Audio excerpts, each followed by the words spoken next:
I am Bob Gitsham, and I live in Folsom, California. Cool. Hey, you're kind of selling yourself short there. I mean, you are an Ironman athlete, triathlete, and you've been racing for quite a few years now, like what, 10 to 12 years in the Ironman circuit? 5 years, man. I started 5 years ago. God, it seems Actually, like it's been 6 years ago. 6 years ago. wow. But you've also had some controversy, not controversy, I mean, for the obstacles that you have had to overcome. You were in a severe car accident and you almost lost your life. Yeah, obstacle is a good word. So yeah, was in a car accident 3 years ago, and I was definitely lucky to survive. I almost checked out twice. You know, you're not supposed to do that, right? Yeah, that's kind of been a goal in life, not to do it till a little bit later. So yeah, I was cutting it close. Oh, yeah. Now, you have had your comeback has been something kind of spectacular, in my opinion. Um, you know, we've known each other for what, 30 years, give or take? Probably. Yep. Whether you like it or not, by the way. But All good. so to overcome that, your mindset had to be one of positive focus. Could you go ahead and kind of elaborate a little bit on that for us?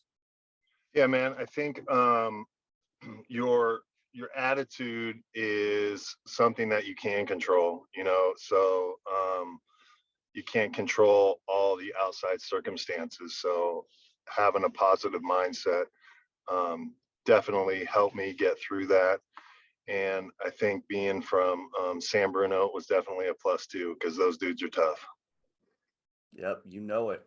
Um, Not to mention your better half, your wife. I mean, she was your straight up your anchor and your boys as well, and your daughter, if I'm not mistaken, right? Yeah, that was rough. My daughter was actually in the car with me. So my wife was, I took my daughter to a volleyball tournament down in Santa Cruz, and my wife, Jen, missed it because she was going to go to the Justin Timberlake concert. So that was on Sunday, the day we got in the accident. So she got a call right when Justin Timberlake was walking on stage, that gave her the news. So she obviously, left, packed up, and started driving down to the Bay Area. So I went to one hospital, and my daughter had to go to a children's hospital. So we were separated. So yeah, it was definitely difficult on them. I couldn't even imagine what she was going through. But she's a tough woman, and she held it together and got us through it. Definitely, definitely. Um, you had, if I remember correctly, was it two or three surgeries? Sorry, I can't quite remember. Oh my gosh, Chris, I can't even keep track anymore. Wow. I think I had three surgeries on my foot. I had a surgery on my intestines to have them reattach them because they got detached from the impact of the accident. Then a few days after that, after I got put back together, a nurse was, just doing the rounds, checking on me, and she's all, "Hey, how are you feeling?" And I was doped up, man. Like I was in a different world. But I remember telling her, "I feel like my stomach's gonna explode." And she took me off and gave me a CT scan, brought me back in to my room, and she said, "Hey, you're going into emergency surgery right now." So I text my wife. It was a Thursday night, about 11 o'clock at night. I text her. I said, "Hey, I'm going into another surgery. I'll talk to you in the morning." So I go into surgery, and I wake up Tuesday morning. So 5 days in a coma. So what happened was, when they reattached my intestines, they started to leak, and sepsis set in. Hence why it felt like my stomach was going to explode. So there was a lot of infection in me. So they had to leave. This is kind of gross, but they had to leave me open. They had to leave my stomach open and let me heal from the inside out because it was so infected. So hence had to put me in a coma. So wait, Yeah, before and when I woke up from that, I had another hole in me on the side of me. So they put a colostomy bag in me. And I don't know if you know what that, you probably know, Chris, you're in the field. Yeah. So yeah, I woke up to that little nice surprise. So I had to have that for 6 months. And then I had to have another surgery because it was still leaking and they had to put like a drain tube in me. So I also had to put a drain tube in me, and that thing was in me for 6 months. Then 6 months came, and then I got to get put back together. So another surgery, and my foot, it was a compound fracture of my heel, and that took forever to heal, no pun intended. But it was late August, actually it was the middle of August, when I went through 2 pigskin grafts on my foot, and then they finally cut some skin off my hip and skin graft my heel to finally have that thing close up. So there was a few surgeries involved, to say the least. So, so all of this that you've gone through, you're competing again, right? You're out there. Yeah, I'm competing against myself for sure. Like it's Yeah, not, but I'm not you're trying to actually win out there anything. doing Ironman level, or are you doing just triathlons, or what are you doing? No, I only go big. Like it's too much work to go out for a short journey. You know, I'm not going to go out and get all my crap together for a 2 hour race, you know. So if I'm going to do it, I'm going to go big. So I'm out there for 14 to 16 and a half hours exercising per se. So yeah, I'm back doing it. Let me I ask was this, focused. because this is big. Like, what was the first day back out there trying to get ready to do this again? What was that day like?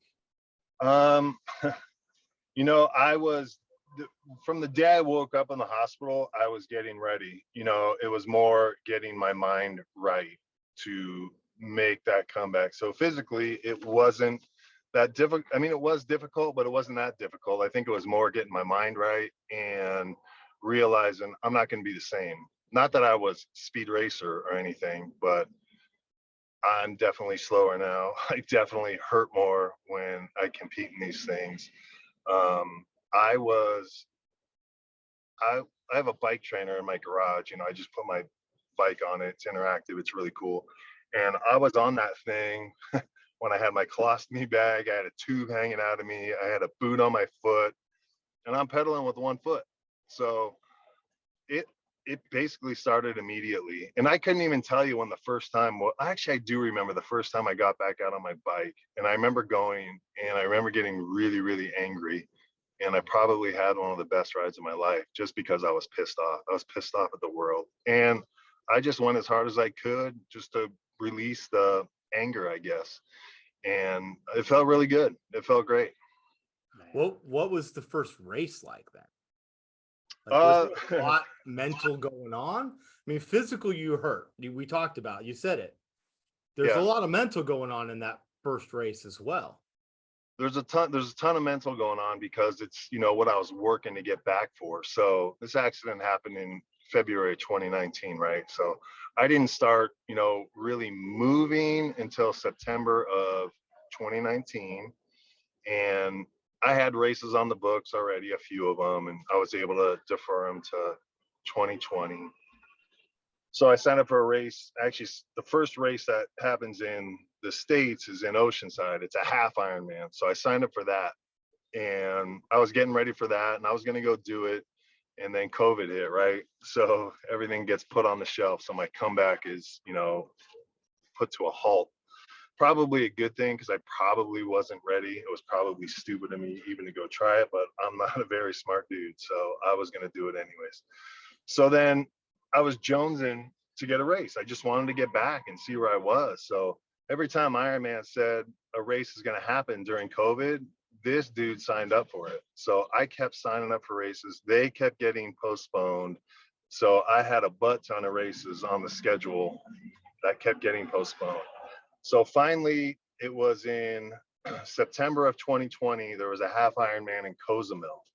So I signed up for that, and I went out there and I did that race. And it was cool. Like it seriously was cool. It felt great to be back. It felt, you know, it was a good mental challenge for myself to get out there to see if I can do it. And I did it.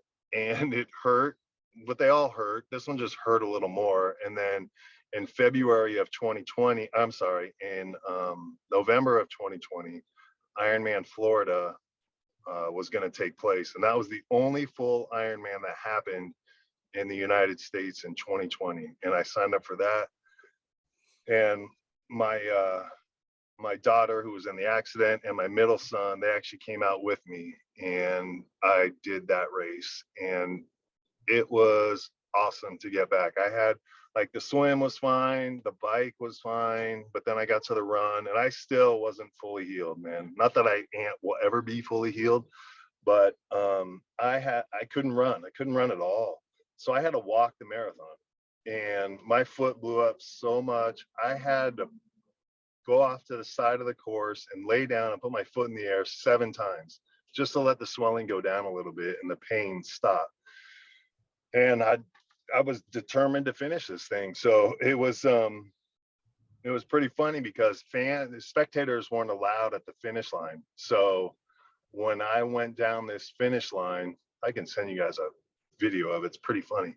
So there's nobody at the finish line. Like, Ironman finish lines are packed. There's a ton of people there, especially for the slow guys at the end of the night. Like, it's a really cool thing to witness. So I'm coming down the finish line, dude. There's nobody. There's a handful of, like, employees, and that's it. And I'm running down, and I'm, hobbling down the finish line. And I said, screw it. I started giving out fake high fives to imaginary fans, pointing to people in the stands, just amusing myself. So crossed that finish line, and it felt fantastic. Yeah, I mean, could you imagine just Oh man. overcoming that and then the release Yeah. of finishing? All the emotions, everything Oh. just coming full circle. Yeah. Yeah, it was a special moment, no doubt. Definitely. Now, That was him. That was with myself, because there was no one else there. right, exactly. Which is all good. I was doing it for myself anyways, not for anybody else. I got you. Yeah, I like it. I love it, actually. I'm going to jump in on this No, because, go for it. well, you're his daughter. She was in the accident and she had to deal with her stuff, and she was an athlete. Is she still competing? Yeah, she's playing volleyball in junior college right now. Oh, fantastic. Nice. Where's she playing at? She's down at College at the Canyons in Santa Clarita at a JC. Nice. Oh Yeah. yeah. Triple C. I know where that's at. Right Definitely. on. Yeah. Now, you just got back from Hawaii and you competed in the Ironman in Hawaii. A good friend of ours, Donald Alfici, kind of let me know. And he said that you did phenomenal for everything that you've been through. What was it like for you? I mean, Don's always been a great guy. Being able to see him support you there and being able to see everybody support you and go from there. Yeah, it was super cool having Alfici out there. He very, just a great guy, super hospitable. I stayed at his house out in Hilo. So, like, I couldn't thank him enough. It was really cool. My wife came out, my 2 sons made it out. Mia had she had school and volleyball, so she couldn't make it out, which is cool. But Ironman has VIP passes, and they're really cool. Like, they take care of you. You have the best viewing spots. It's all you can eat and drink all day. So I got my wife and my 2 boys that, and I actually got Don one as well, just as a token of my appreciation, the least I can do. So it was really cool. They all got to be down at the finish line, like, waiting for me, which you don't get to do at an Ironman. You're on the sidelines. No one gets to come down to the finish line. So my whole family was down there. Don was there, and they all greeted me when I crossed that finish line. And it was a super, super special moment for me. Nice. For sure. Yeah. That's awesome. I love it. That is definitely something I wanted to hear, because you really needed that, in my opinion. And I think you exude confidence, taking your mindset to the next 12, 13 levels that you need to just to get yourself through it. What would you tell yourself 5 years ago, before the accident, that you've learned up through today? Holy shit. That's a good question, man. Sorry for swearing. All good. It's it's a tough one, man. Like, because I don't want to say my whole perspective on life has changed, but a lot has changed. And one is, don't take stuff so seriously. Two, appreciate every goddamn thing you have, because just the littlest things in life can be taken away from you in an instant. One, your life. Two, but if you're really hurt, dude, you can't do anything. Like, you're just stuck. I was stuck in a bed for 6 months, couldn't move, So it's just, tell people you love them. Don't take anything for granted, and just be thankful for what you have, man. Love it. For sure. Love it. Man. Is there something that you like crave or you reward yourself when you finish a race? No, I kind of you play how you practice, right? So I practice eating shitty sometimes and drinking beer. So I really don't do anything special after the race. Okay. Nice. I really don't. You Yeah. gotta It's ask just a life. It's just a lifestyle now. It's just a Yeah. lifestyle now. that works. Is there things that you do that you may consider, like, let's call it a superstition? Okay. Do you have things that you do that you have to put your socks on a certain way? Do you have to put your goggles on a certain way? You just go out and do it? Not a goddamn thing. It doesn't matter. Like, I used to be superstitious, but now, okay. nope, nothing. I just show up and do it, and I really enjoy it so much more now. Like, I used to be a nervous wreck, and the way I could explain it to really only people who like played football is, those butterflies you get when you walk out of the tunnel or you walk out to go play a game. That's how it is at the start of an Ironman. You get those same, maybe even worse, because I suck at doing Ironman, right? I was a decent football player, so I knew I could handle myself. But you still got butterflies. Ironman butterflies are a different butterfly for sure. So it was weird, because when I was in Kona, I didn't have a worry in the world. I was happy to be there. I had, a bunch of gratitude. I was just stoked, and I was calm as could be. Like, nothing fazed me. So usually I'm a wreck, and I love watching. This sounds terrible, but I love watching everybody else freak out. I'm just like, dude, calm down. You're gonna be all right. Like, you did all this training. You did the training. This is just your victory lap. Seriously, you're gonna be able to do it. You're gonna be fine. You put in the work. If you put in the work, you're gonna get through it. I don't care. You're gonna make it, unless something catastrophic happens. So I'll just give you a quick story, man. In Hawaii, when I got out of the water, my swim took forever. Like, I'm really not a good swimmer, but my swim was horrible in Hawaii for whatever reason. I couldn't tell you why. I felt like I swam like I always swam, and I was probably a half an hour slower over that distance than I ever was. So I get out of the water, and I'm like, whatever. I don't care. I don't care about my time. I'm not shooting for anything. I'm just going to enjoy this day. I'm going to take as long as I want. So I get out of the water. I go run over to my bike. There's like 10 bikes left in the freaking transition area. So everyone else is already done and out on that bike course, right? So I look at my bike. I got a flat tire, man. My front tire is completely flat.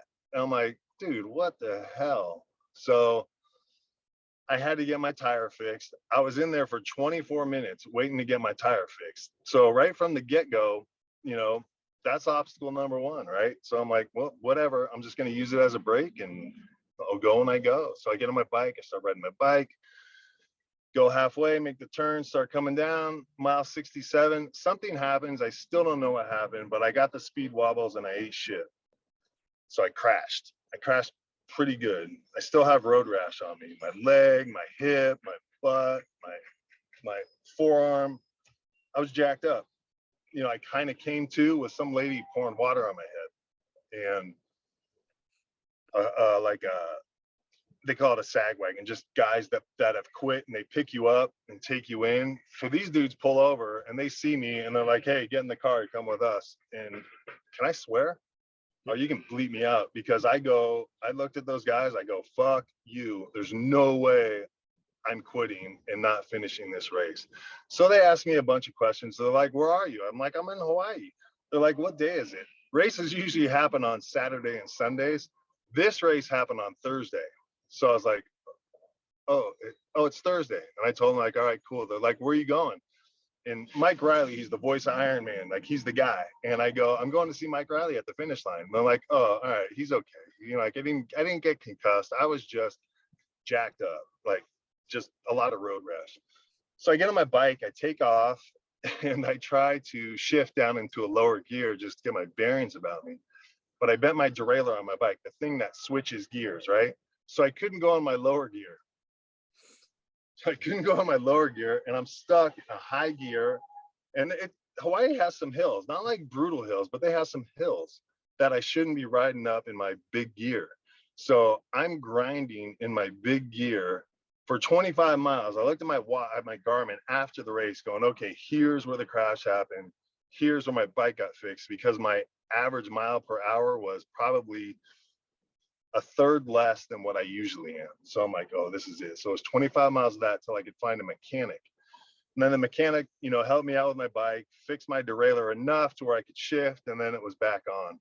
But then I was bleeding everywhere. So I was like, I have to find a medic and just get cleaned up, just because, dude, I got crap all over me, rocks all over me. It's like, I don't want to get an infection, whatever. So I asked this dude to clean me up. He's like, yeah, no problem. He goes in the back of his minivan, and I'm thinking he's going to bust out like some peroxide or maybe some alcohol. It might sting, right? You know what this dude busted out?